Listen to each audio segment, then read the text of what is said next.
Thank you very much. It was just announced by Attorney General Barr that they've caught the killer of Legend Tefero, horribly shot, young man, wonderful young man. And we have this just came out 2 minutes ago. So Attorney General Barr just announced, as you know, we named Operation Legend after Legend Tefero, where we're going to be helping out and are in the process of helping out cities throughout our country that have difficulty with crime, in particular certain types of crime. So that's really good news. They caught the killer of Legend.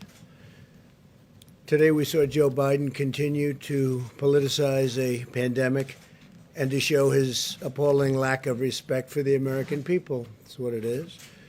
At every turn, Biden has been wrong about the virus, ignoring the scientific evidence and putting left-wing politics before facts and evidence. Sleepy Joe opposed both the China and the Europe travel bans. You know that. He opposed the China travel ban that I instituted very early and the Europe travel ban that I instituted quite early. If he had followed, if we went after and listened to his advice, hundreds of thousands more people would have died. This is according to many people. I believe that Dr. Fauci agreed with that. He said that President Trump made a great decision when he put the ban on China. Joe Biden wants to fling open American borders, allowing the pandemic to infiltrate every U.S. community based on his policies. He wants to have ridiculous open borders. I've been saying from the first day I started campaigning for this great office that you have open borders, you don't have a country. You don't have a country with open borders. So he wants open borders. The Democrats want open borders. And if you take a look at our southern border, we would have criminals pouring through. The wall is getting close to 290 miles long, and it's having a huge impact. So we disagree with him on that. That's one of the many things that we disagree with. But while Joe Biden would allow rioters and looters and criminals and millions of illegal aliens to roam free in our country, he wants the federal government to issue a sweeping new mandate to law-abiding citizens. He wants the President of the United States, with the mere stroke of a pen, to order over 300 million American citizens to wear a mask for a minimum of 3 straight months. I guess this just happened. He thinks it's good politics, I guess. No matter where they live and no matter their surroundings, because different states are much different, both in terms of the atmosphere itself and also in terms of the corona problem. He does not identify what authority the president has to issue such a mandate or how federal law enforcement could possibly enforce it, or why we would be stepping on governors throughout our country, many of whom have done a very good job, and they know what is needed. Also, many of our 50 states are doing the job at a level that, frankly, people are really surprised, including foreign governments that are calling us constantly and asking for advice. So I want to just say our governors have worked very hard. They've worked with Vice President Pence and myself and everybody else that's been going. We have Scott now involved, and so Scott, congratulations, but you'll be working with a lot of governors. You've already started, and Dr. Fauci and Dr. Birx. If the president has the unilateral power to order every single citizen to cover their face in nearly all instances, what other powers does he have? That's why he refused, Biden, to take questions. He couldn't answer any of them, couldn't answer the questions. He refuses to take questions. He never takes questions. I take questions. He never takes questions. And you sort of wonder what's going on, because they're not that difficult. Some can be nasty, but they're not that difficult. but he never takes questions. So he just, I guess, left. I didn't see it, but I guess he just left the podium. Put it in your minds. My administration has a different approach. We have urged Americans to wear masks, and I emphasized this is a patriotic thing to do. Maybe they're great, and maybe they're just good. Maybe they're not so good. But frankly, what do you have to lose? You have nothing to lose. So we do, and we've been saying wear them when it's appropriate, especially in terms of social distancing, if you can't distance enough. And what do you have to lose? But again, it's up to the governors, and we want to have a certain freedom. We want to have a certain freedom. That's what we're about. At the same time, we also understand that each state is different and is facing unique circumstances. You have very, very different states facing very unique differences and circumstances. We've entrusted the governors of each state, elected by the people, to develop and enforce their own mask policies and other policies following guidance from the federal government and CDC. We're working with each state to implement a plan based on the facts and science. We will continue to urge Americans to wear masks when they cannot socially distance, but we do not need to bring the full weight of the federal government down on law-abiding Americans to accomplish this goal. Americans must have their freedoms, and I trust the American people and their governors very much. I trust the American people, and the governors want to do the right thing to make the smart decisions. And Joe doesn't know too much.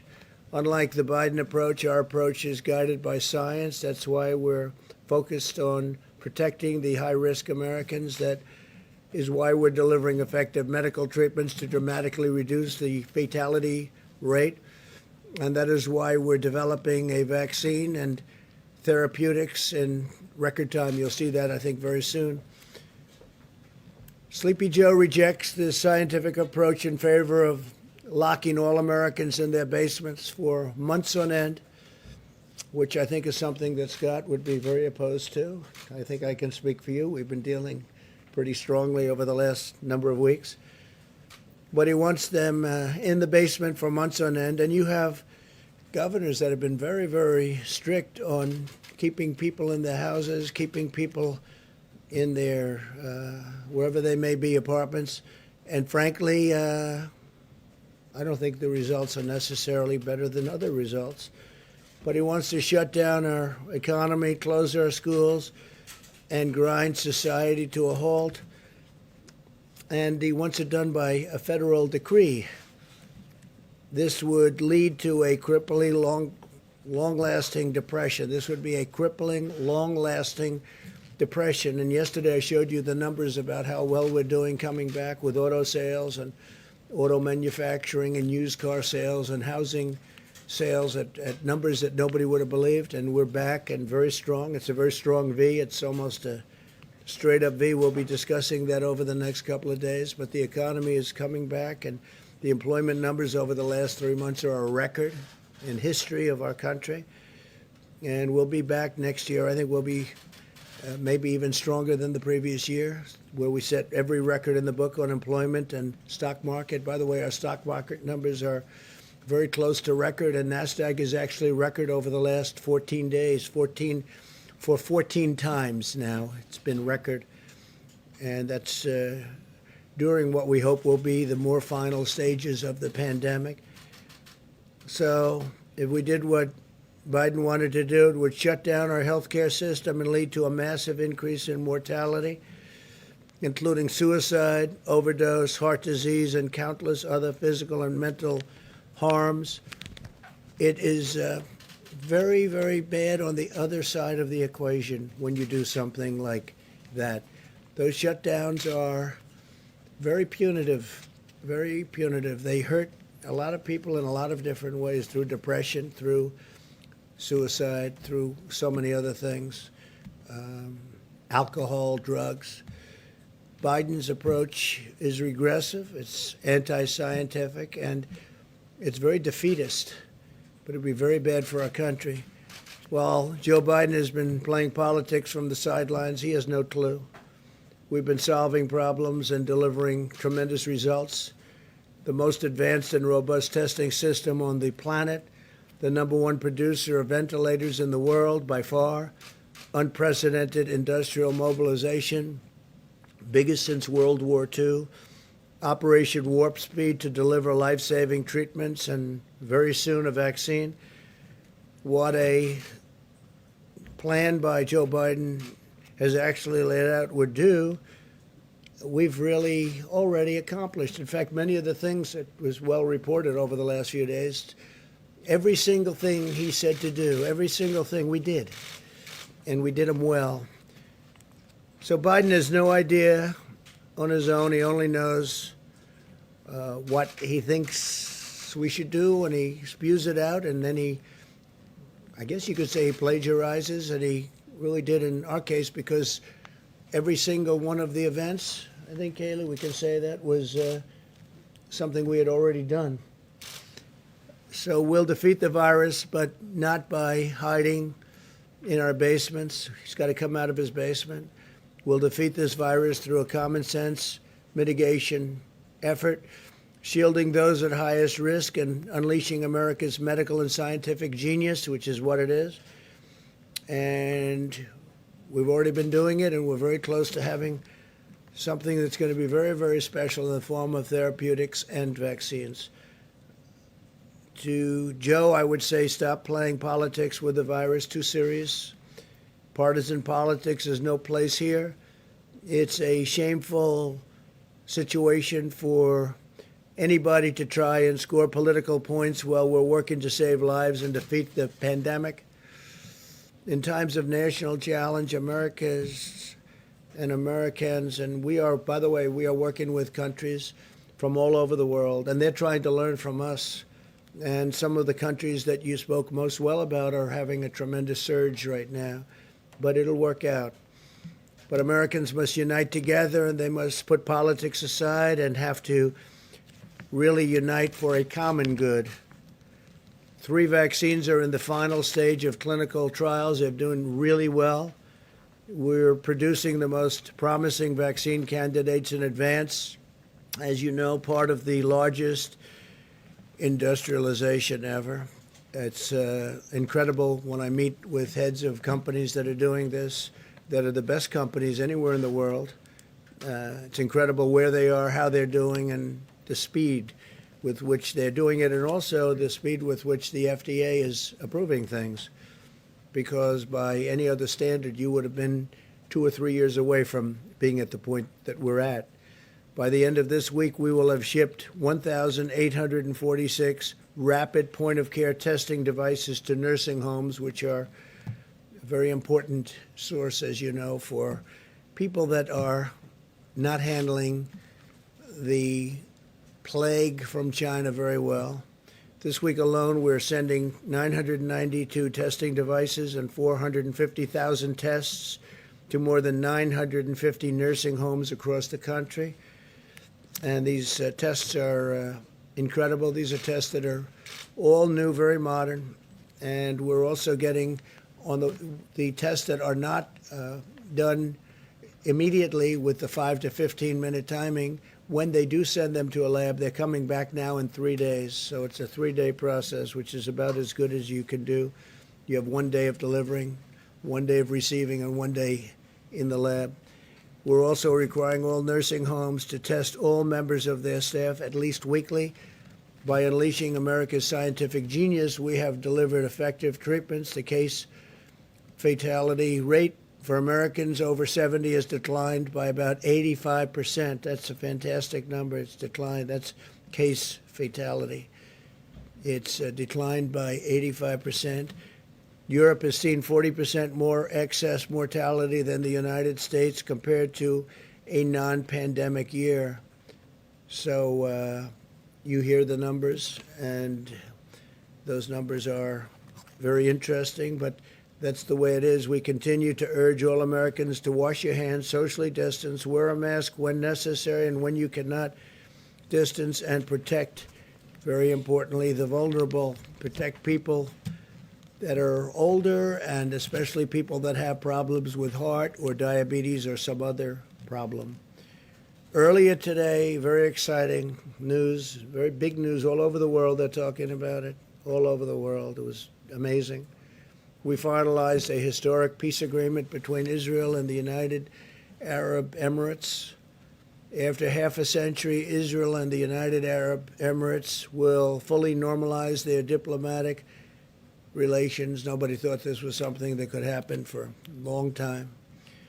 This is the most important diplomatic breakthrough since the Egypt-Israel peace agreement was signed over 40 years ago. We have Ambassador to Israel, David Friedman, here. Thank you, David, for being here. We very much, you would agree that this was a big day for Israel and a big day for the world. Good. Thank you, David. You've been fantastic, too. Fantastic ambassador and representative of our country. Thank you very much. The deal that was reached today will enable Muslims to have far greater ability to visit many historic sites in Israel and to peacefully pray at the Al-Aqsa Mosque, which is very important to them, which they've wanted to have access to for many, many decades. This is a monumental step to forging ties of cooperation in the Middle East, and I think you're going to have other countries come forward. I can tell you we already do, and they want to make a deal. They could have peace in the Middle East. It would be fantastic. Israel is also suspending settlements in the West Bank, which is a big deal, a bold step toward achieving peace. Israel and the United Arab Emirates have also agreed to immediately expand and accelerate scientific collaboration to develop effective treatments and vaccines to defeat the China virus. They've both been hit. Virtually every country has been hit, 188 countries, and to save lives in their region and in their world. So they are working very much on the vaccines also with us. And again, some very good news is going to take place with respect to that. Our unprecedented diplomatic engagements laid the groundwork for this historic peace agreement, which was just announced a little while ago today. We will not rest as we continue to work toward a world of greater harmony and prosperity for all.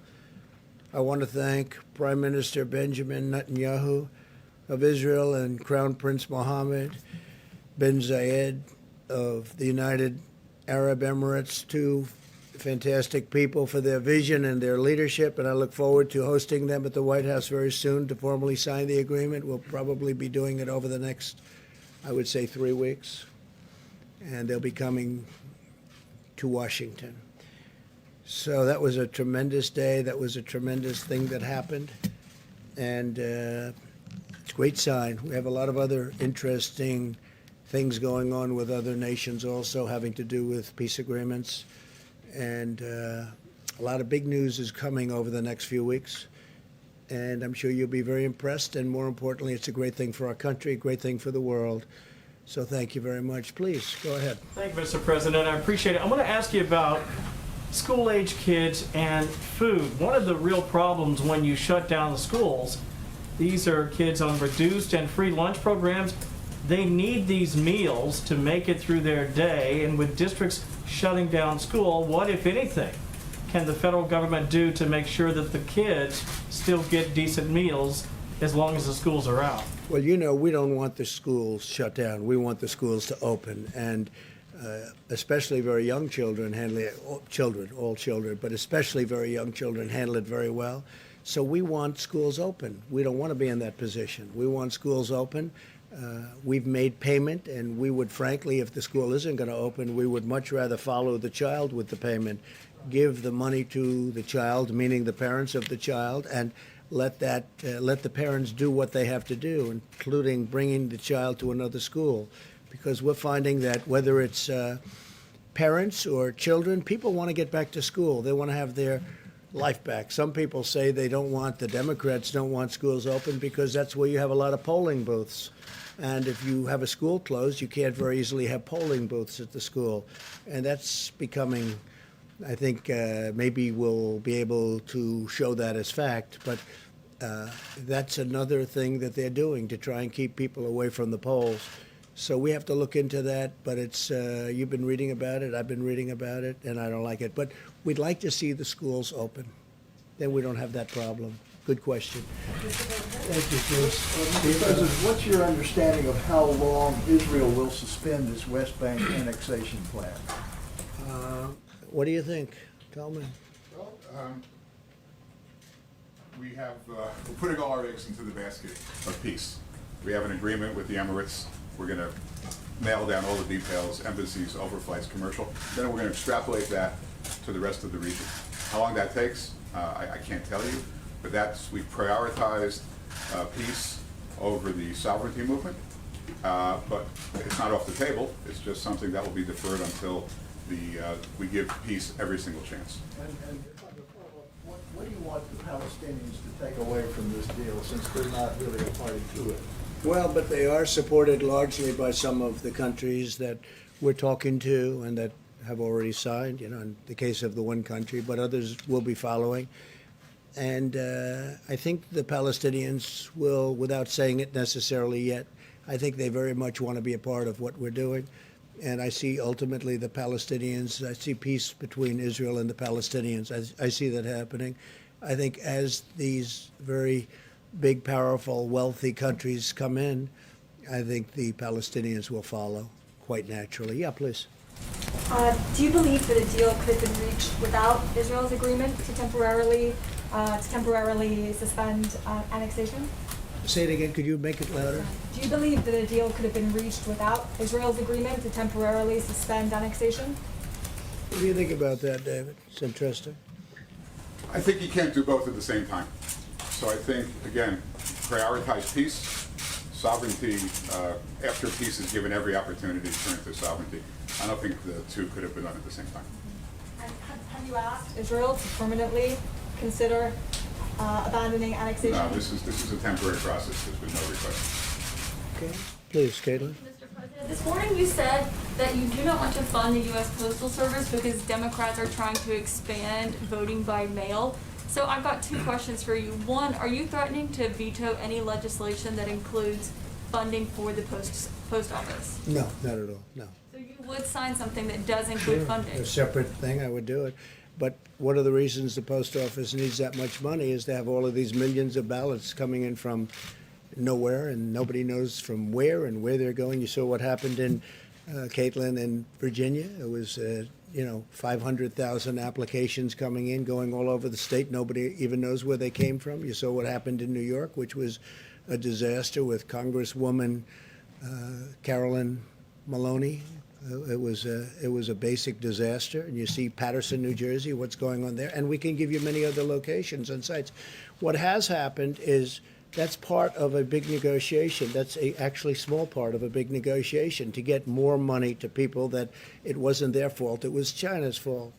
And post office is part of it. Another part of it is they want $3.5 billion just for the ballots themselves. Why it's so much, I don't know, but that's what the Democrats want. But if the bill isn't going to get done, that would mean the post office isn't going to get funded. And that would also mean that the $3.5 billion isn't going to be taken care of. So I don't know how you could possibly use these ballots, these mail-in ballots. Absentee ballots, by the way, are fine. But the universal mail-ins that are just sent all over the place, where people can grab them and grab stacks of them and sign them and do whatever you want, that's the thing we're against. But isn't that precisely the problem, is that you're saying you do not want to give this post office funding in this coronavirus legislation? They say they need it so they can be prepared. So if the pandemic is still going on in November when the election happens and people don't feel safe to go vote in person, they can vote by mail, and it can be safe and it can be secure.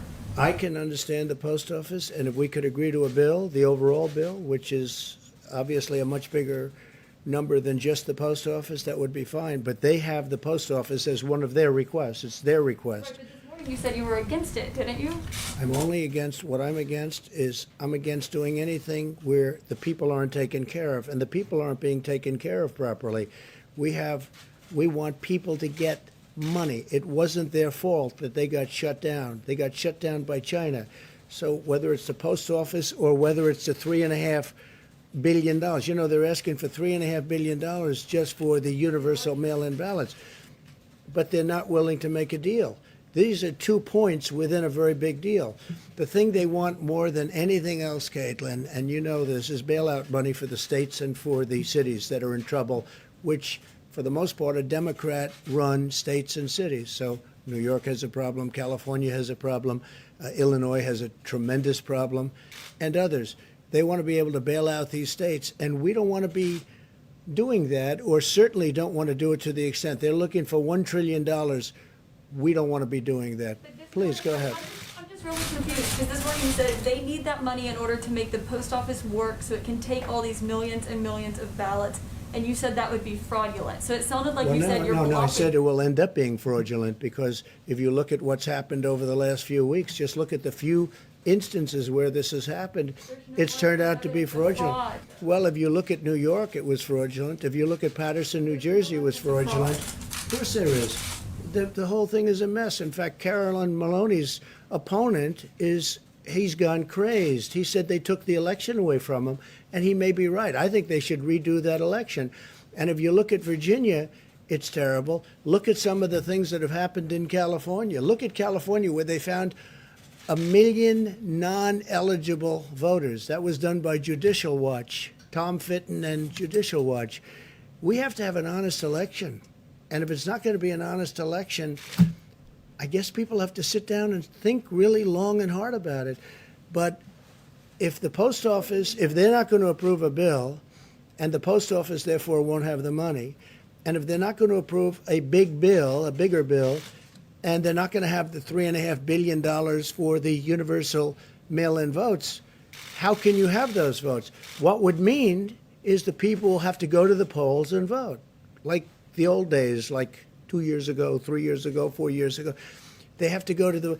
It doesn't say anybody's taking the vote away, but it means that the universal mail-ins don't work. Absentees do work. It's a very different thing. An absentee, where you make an application and you send it in, they send you a vote, it's different.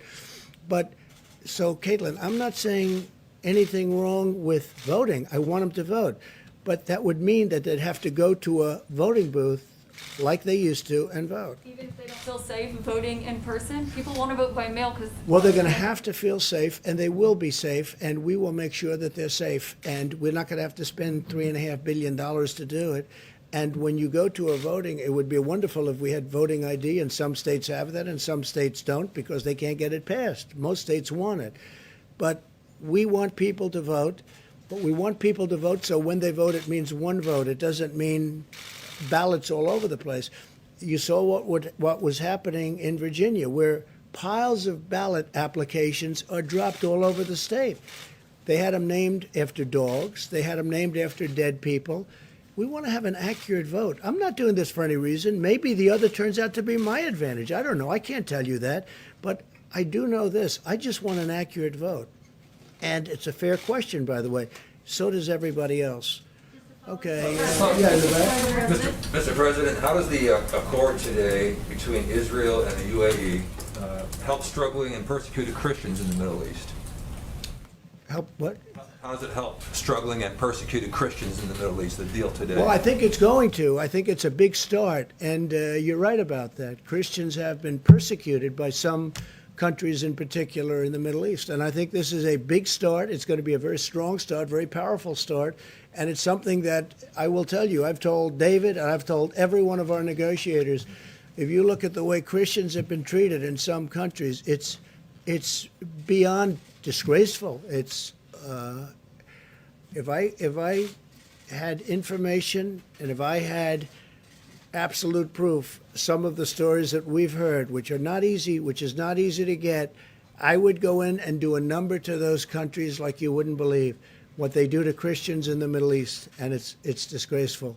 It's disgraceful. You're right. It's a very big part of the overall negotiation. And as countries come in, for instance, UAE has agreed very strongly to represent us. I think they will very well with respect to Christianity, because in the Middle East it's not treated well. It's not treated well at all. It's treated horribly and very unfairly, and it's criminal what's happened. And that's for many, many years. I think it's a great question and it's a very unfair situation. Please, go ahead. Thank you, Mr. President. Larry Kudlow said that there's a routine check-in call with China on the Phase 1 trade deal. My question is, what if they bring up TikTok and also WeChat? Would you instruct your team to engage them on that executive We have a order you just- deadline of September 15th, and whether it's Microsoft, I understand, and others are negotiating. We also said that obviously it's worthless if we don't allow them into the country. So we said that the United States Treasury is going to be getting something out of this deal, something very substantial. But what we want is total security. But we have a deadline of September 15th. So I know Microsoft and others are very interested in it. But that's our deadline. And it has to be proven to be totally secure. We don't want to have any information going into China with what we've been through. And I have to tell you, you talked about the deal. You mentioned the Phase 1 deal. Well, the Phase 1 deal, it's a very interesting situation because you've been hearing the largest order of corn in history, the largest order of soybeans, the largest order of beef. They've done more than they've ever done. So you're going to have to figure that one out. With where I'm coming from, I could have, because they see my attitude. My attitude toward China is not friendly, but they have gone into orders that are extremely large, and our farmers are very happy. But with what they did with respect to the pandemic, the plague that came in from China, it just is a different feeling. It was an incredible deal, but I have a very different feeling. But they are giving the Midwest, our farmers, among the largest orders they've ever seen. Somebody told me today, Bob Lighthizer, said it's about 40% of what they're selling now is going to China.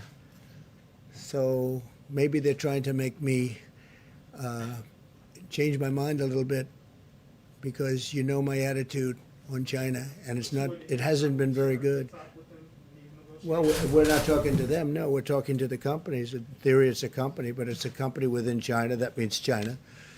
And the deal will have to be substantially beneficial to the United States, and we need total security. Okay? Mr. President. Mr. President. Yes, Mr. President, can you say whether you yourself think that annexation should be off the table for Israel, and if so, have you communicated that to Well, not Prime off the Minister? table. No, it's something they've discussed, but Israel has agreed not to do that. I mean, more than just off the table, they've agreed not to do it. And I think that was very important, and I think it was a great concession by Israel, and I think it was a very smart concession by Israel. But, David, do you have anything further to add on Prime that? Minister was pretty clear today at his own press conference that he considers this to be a temporary suspension and that the deal would still be open to him at some point in the future. I'm asking what you think he should do. Should he Well, actually right now, write it all I off? can say, it's off the table.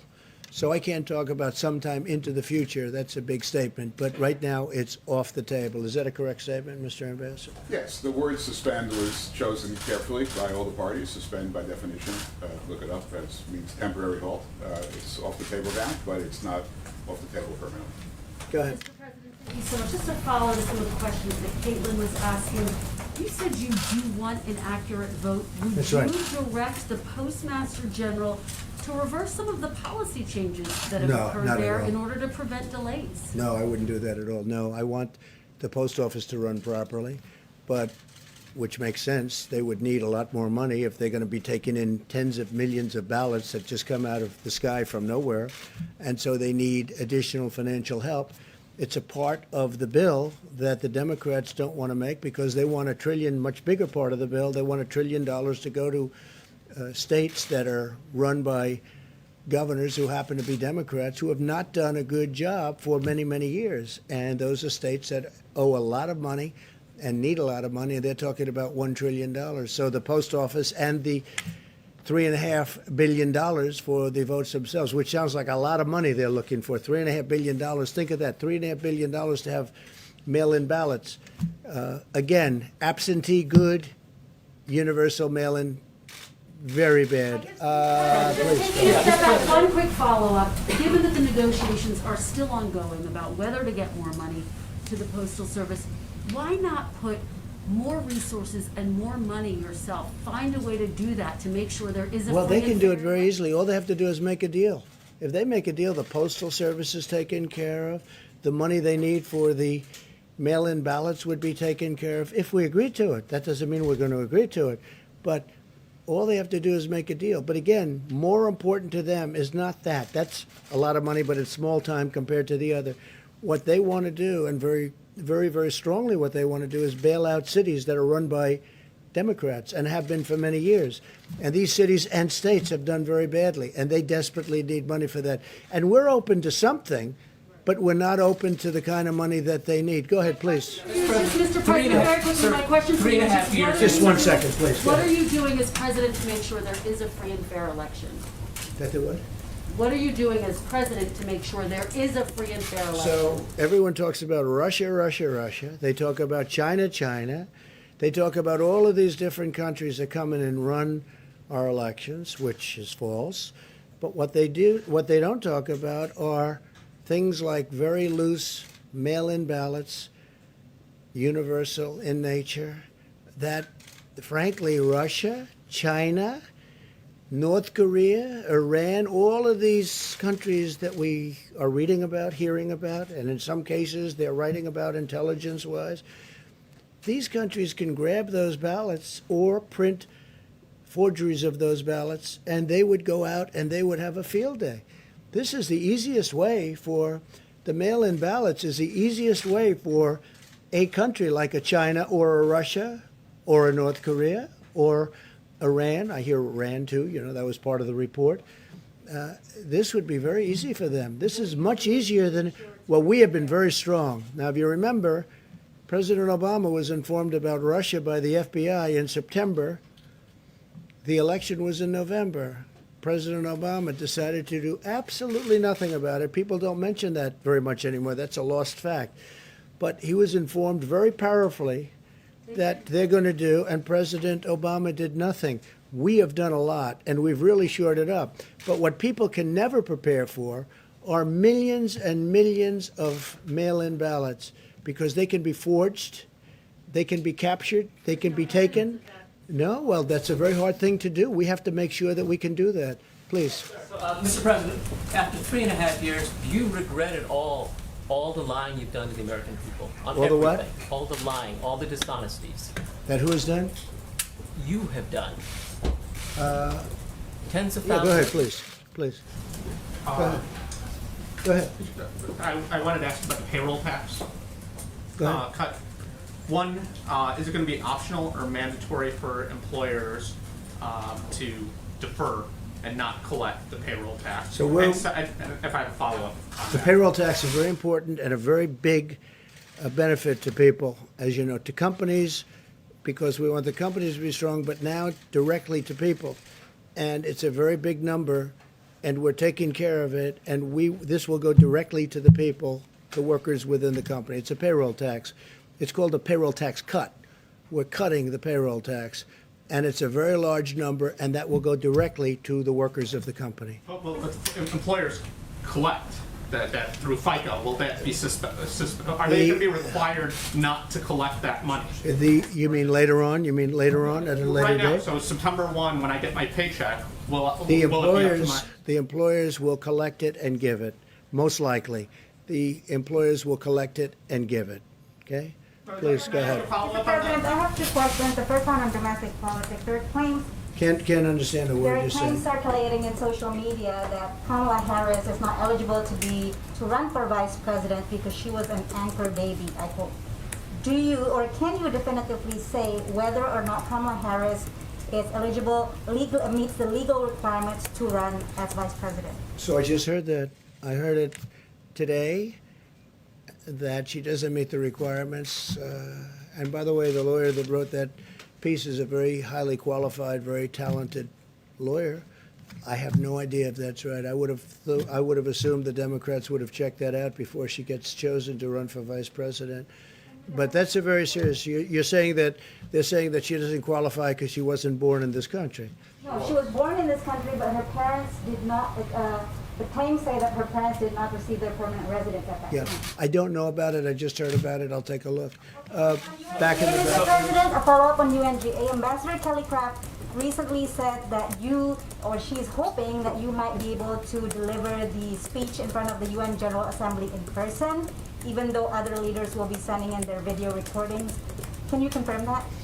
Yeah, I'm thinking about going directly to the UN to do the speech. A lot of people will not, because of COVID, will not be able to be there, as you know. But I think it's appropriate if we can do it, I'll do it directly. And again, this will not be like in the past, because some countries won't be able to escape the problems they're having. You know, countries are having a tremendous problem with the China virus. So we'll see what happens. But I would prefer doing it. I can do it the other way. I can do it viral, as they say. I can do it in that form, but I'd rather be at the United Nations, deliver it. I think it better represents the country. Also, I feel sort of at least a semi-obligation as the President of the United States to be at the United Nations to deliver what will be an important speech. Would you still do it if the room is empty? Well, the room won't be empty. The room will have different people there and representatives of countries. But I can understand how it's very difficult for countries to be there. They won't be there only for that reason. They'd love to be there. I've already had people call, in fact, say, a couple of them, I'd love to be there. If you want, I'll be there. I said, don't be there. You don't have to be there. No, the room would be, I think the room will not be, although there may be a spacing requirement like you have in this room. This room was always packed. This room would be packed again if we had the seats open, but you have a spacing requirement, so I understand that the United Nations, they may have that too. Yes, please.